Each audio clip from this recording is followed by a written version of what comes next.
So today I have a problem in my 2019 Toyota Sienna. It happens yesterday. So today I'm going to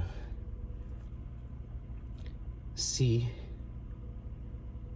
and fix the problem. So when you do the reverse, you can feel that the car is shaking. And when you put in the drive,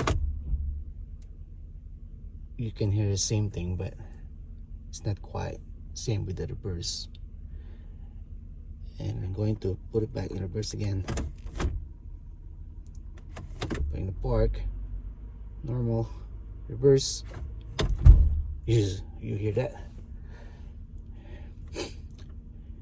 And this morning when I checked the back,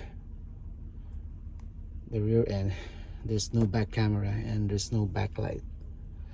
So I am thinking, I did my research already.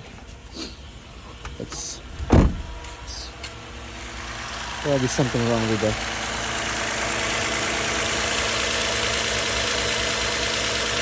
safety neutral switch down there.